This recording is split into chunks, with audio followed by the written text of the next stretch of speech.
The series I'd like to recommend today is Discworld by Terry Pratchett.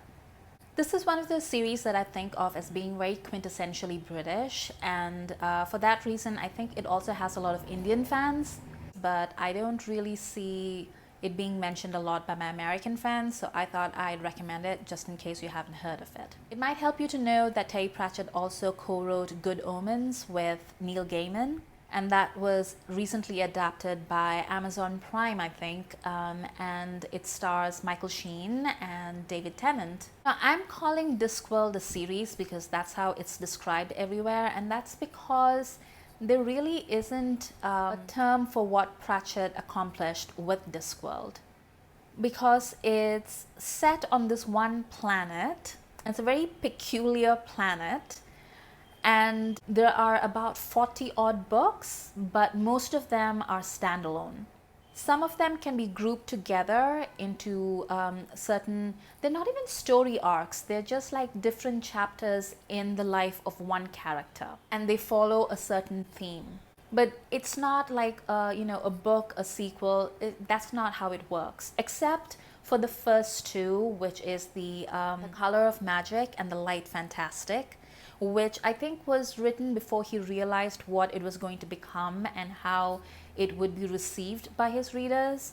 And so that's written as a very, traditional duology, or as traditional as Pratchett can get. Now, a lot of people will recommend that you don't start with those two books, even though they're the first two in the series, and I get why they do that because because so much of this series is written as standalone novels, it really doesn't make any difference where you start. You will run into these characters in other books in different contexts, but there is no sense that, unless you have read book X, then book Y will not make sense. No, it will make sense. I think another reason why a lot of people don't recommend the first two books is because it's such a parody of the swords and sorcery kind of books. I think it's classified as fantasy or as a satire of fantasy. So what that means is he's drawing all these references from literature and then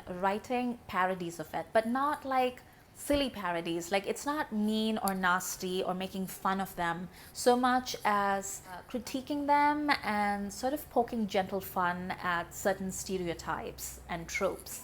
A Terry Pratchett book is never mean and nasty. It might be dark and philosophical, but never mean and nasty, which is another reason why so many of us love it. So different arcs in the universe cater to different subjects. So there are books that are about fantasy tropes, and then there are books that are about fairy tale tropes, and then there's a critique of industrial revolution or the banking system, or working in a university setting. There are like so many different things, and it all sounds kind of dry. Like, you're like, well, how is that going to work? Or that doesn't sound very funny, but it actually is. I can't explain to you, but it's just something that you'll have to read. Which also means that I have been thinking about what book to recommend to you that you start, and honestly, it's almost impossible because it's so dependent upon who you are and what you like as a person. So for example, I really love the death books. I mean, I love quite a few books, but the death ones are my special favorite. These books are a little bit more philosophical than the others in the series, because it's really about life and death and who we are as people and things like that. And the first book in the series, the sub-series, is called Mort, and that is that death takes a holiday. Like, that's basically the plot of the novel. Now, this is something that has been explored before in literature, but the way Pratchett does it is unique. Basically, he recruits an assistant who's this human boy called Mort, and now Mort needs to decide who lives and dies and needs to collect the souls while Death goes on vacation and relaxes for a bit. Now, obviously, this doesn't work out very well for anybody concerned, because poor Mort is human and now he needs to take people's lives, and he's just like, ugh. It doesn't sound very funny when I put it that way, but it really is. For example, Death is this tall skeletal figure, drives dread into your heart when you look upon him, and he rides a pale horse. And the name of that horse is Binky. Come on, you laughed a little. I think reading Discworld is also a really great way to find friends because, about 50% of friendship is humor. So if you share, a sense of humor with somebody, then it's very easy to form a friendship with them. And if you find people out there who've read Discworld, you know that you have that in common. And also, when I started reading Discworld, it was back in the 90s, and I was very young, and I'd come across all these references, and I'd wonder what he was talking about, because he sort of ascribes to that Monty Python-esque school of humor, where you're conveying some really deep cultural critique. So it's all sort of vaguely comic or outright comic, but it's also like really deep and philosophical. But there's an absurdity to life and the problems that you face while living it. And that's what Pratchett really brings out. So back in the 90s, I didn't know some of the things that he was referencing, and it was a little hard to find out what he meant, but it also meant that I sort of expanded my worldview, and I was introduced to things that I hadn't previously thought about or known about.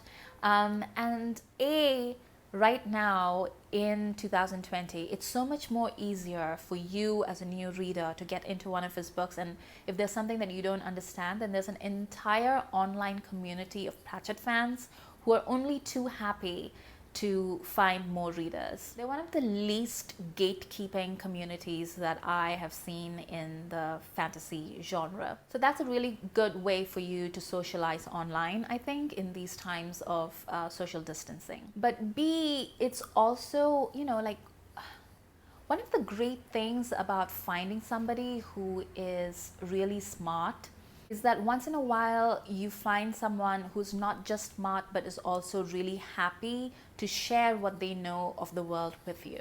So they're not a jerk about it, Even as you sit at their feet basically and wonder at just all the things that they know and the way they know it and the way they can articulate it and the way they can share it with you.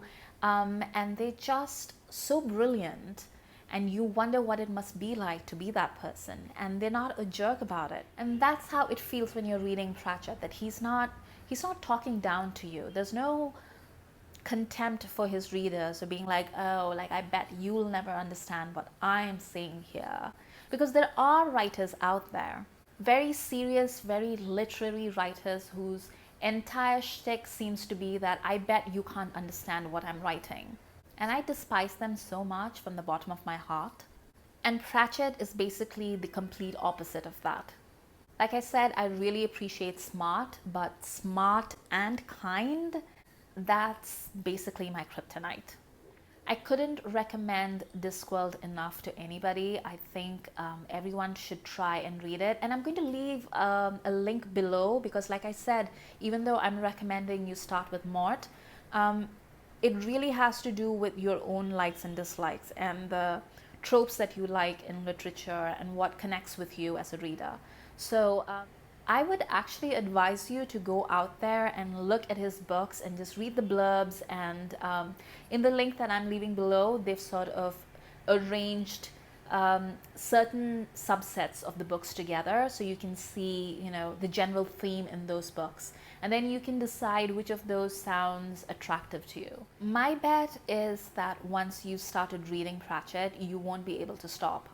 So if you're looking for something funny, then more than fantasy, I think if you're looking for something funny, then Pratchett is the person that you need to be reading. Hi, if you enjoyed this video, then please hit the like button and subscribe.